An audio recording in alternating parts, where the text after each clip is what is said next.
Right, we've got this is an old controller, an old Logitech controller. But it's a USB controller and it still works. And I use it for little projects here and there. And unfortunately, our bunny chewed through it. Got a little too close to her pen and she bit it. So we're just going to repair this. This is a really simple video. But I remember when I was a teenager and I had speakers and the power button wasn't functioning right. And I bought my very first soldering iron. I still have it over there. It's been in some videos. And I fixed it. I still use them today. I still have my Creative Sound Blaster speakers over there. It's a great skill. That started me, doing little soldering projects just to fix things. And so I'm sure that there's a lot of people out there that have snapped a cord, ran over it with the rolling chair or something like that, and it would be nice to just fix this. And so I thought I'd just make this video just in case there's a young person out there that just wants to do this real quick and whatnot. Anyway, I think I'm probably gonna have to cut this here because I can see that there's some wiring in here that it got cut through as well. But our plan is to make our cut, expose the wire, and we're gonna need some solder to do this right. We're gonna need some shrink tubing and something to heat up the shrink tubing. I've just got like a little lighter here. I've got these helping hands, which are really, really nice to hold the wire for us. Should make our job a little bit easier. And you're gonna need a soldering iron. You can buy soldering irons, real cheap. But that's the one I'm just gonna use. I've got my little soldering iron station over there. And yeah, you can use some scissors to cut back. I used to use scissors all the time. I got one of these little Knipex things. We'll see how that works to cut back the cord. So, well, let's get started. Just use some scissors here and peel this back and see how bad the damage is.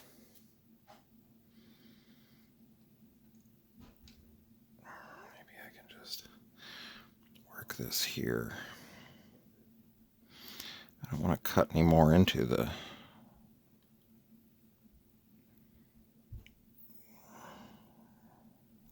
exposed wires inside. But you can see our little bunny teeth really tore that apart, didn't they?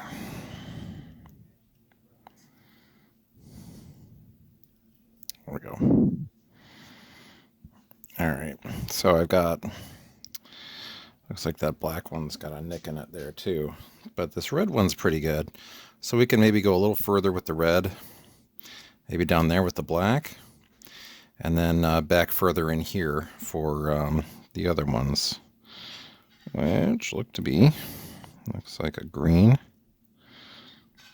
maybe a silver or something. But let's see if I can expose this back here.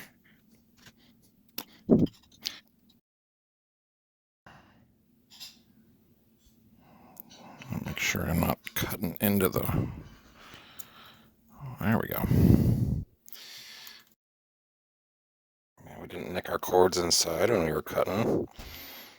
Gotta be pretty careful of that. Yeah, I just got this weird sheathing in here that's. Just have to get rid of. This exposed wire here prevents electromagnetic interference both in and out. So it's probably a good idea to keep it in there. It might not make any difference if you don't, but I just thought I would mention it in case you guys were wondering. Okay, here's our wires on this side that need to get connected. Let's check out the other side. Here's our other side. Let's see if our Knipex can expose this. Well, that works out really well, doesn't it? We can set that back even further. See how far back we can go with it. Wow, that's really cool. What a cool little tool. All right. Now you want to keep as much length as you can with these things,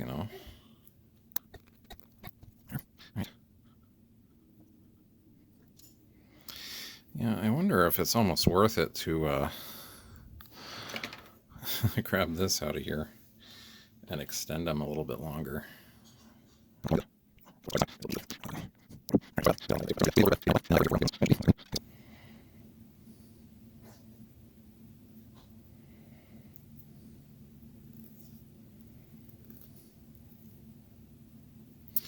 Boy, that would feel silly.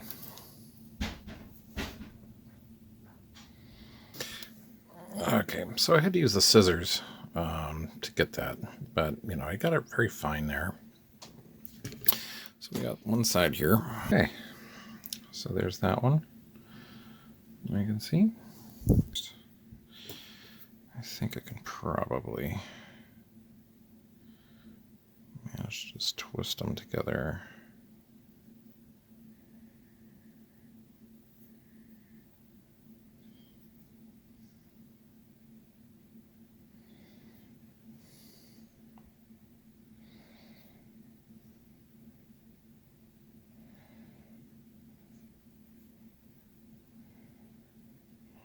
Okay.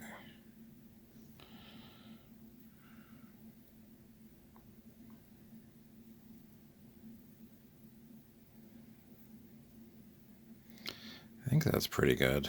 It'll work.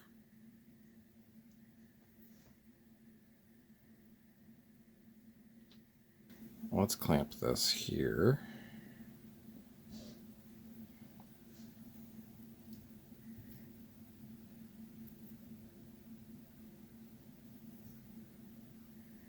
Okay. Just like that. And then we just got to add some solder to this. Get it kind of globby. Okay. Sure, we're still climbing. We're going to start heating this up. I've always found that you want to heat up the wire real good. You almost want the wire to melt the solder. It definitely takes a lot better. I should probably turn on my little fume extractor. Okay.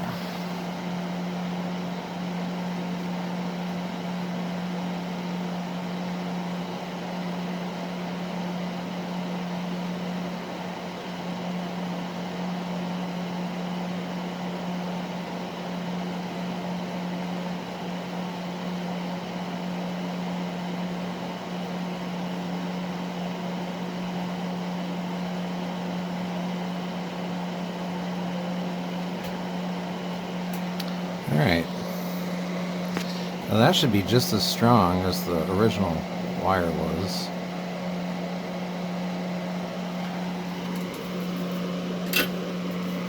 Just turn that off so it's a little bit not as noisy. And you can test it, and it's nice and solid. That is not pulling apart.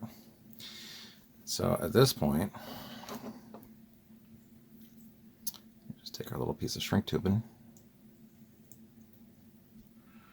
right over that spot there. And just like that.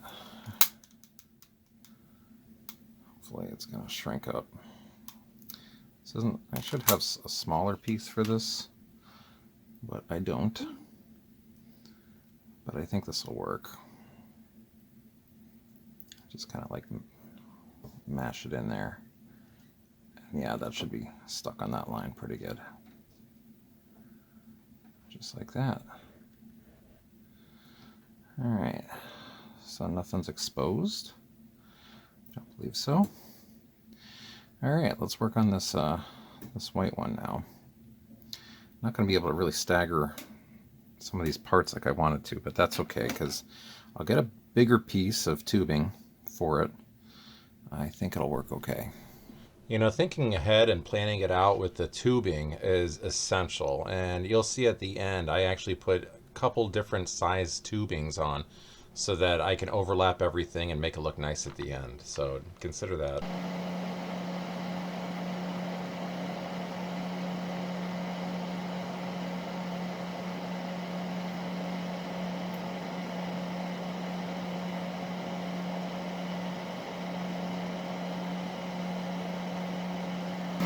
Take a peek at it. No, it's not going nowheres. solid. Let's get some.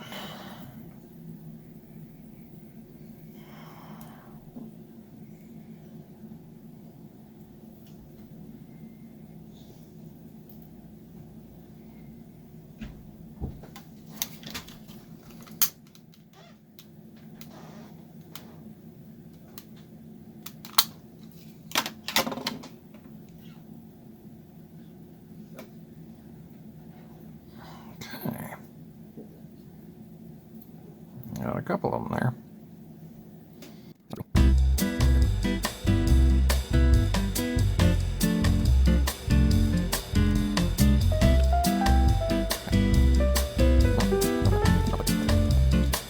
Should do the shortest one first, because that's going to be our key.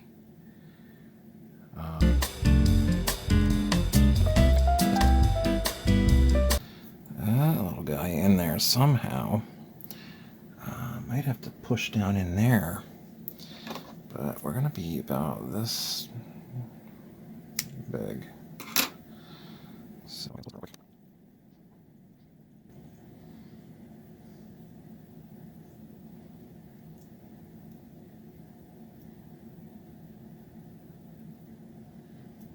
okay, I just hope that doesn't heat up and shrink inside there. If it doesn't, I'll push it down as deep as I can. I can always get it with the tweezers. Hopefully it doesn't, and then we can...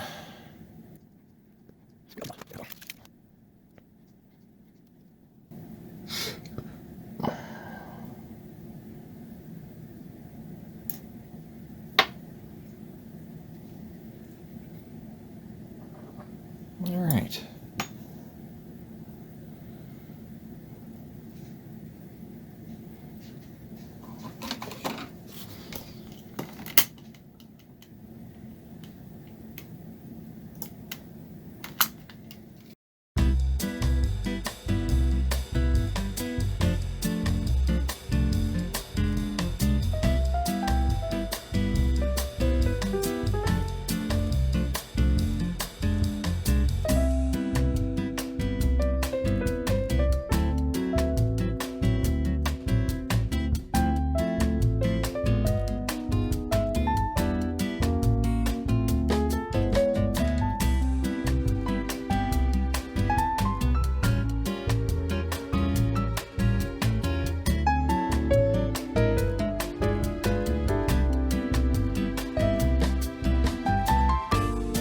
All right, so I think we got all these connected in here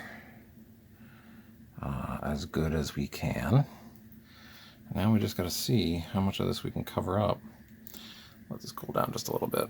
I've got shrink tubing on either side, smaller pieces and bigger pieces. And well, I got a bigger piece over here, and I got a smaller piece and a bigger piece on this side. So I guess we'll see how this works. How far up can we get this bigger piece, or the smaller piece, I mean.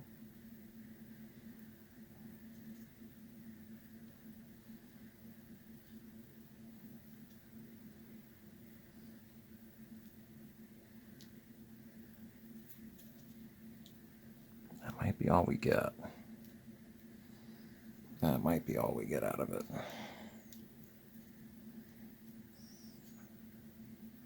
Which is okay.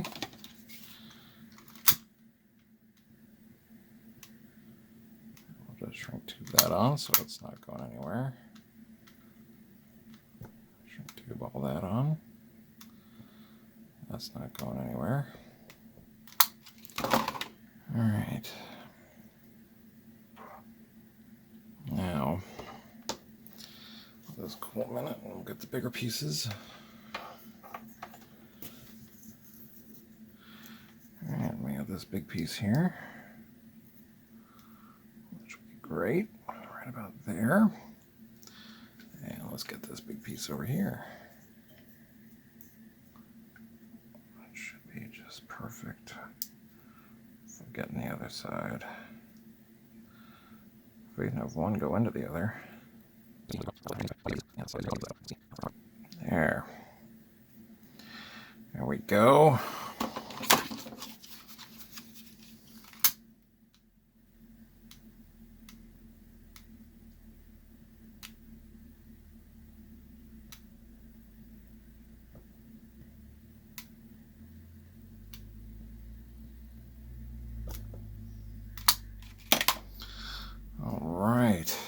look at that.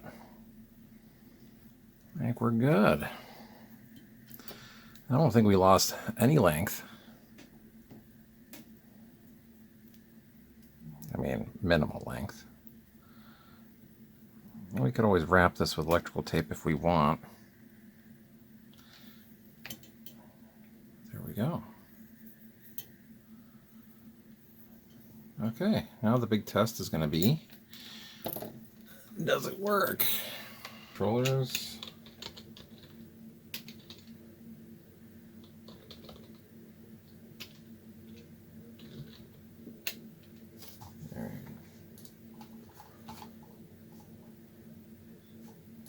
Yeah, that should work. And here, maybe here, I'll let you guys see. I've got a little USB thing up here that I can plug into. Oh, look at that. There it is, dual action. Let's see what it shows. All right. Well, maybe I should zoom it out a little bit so you guys can see. All right, hat button. Up, down, left, right.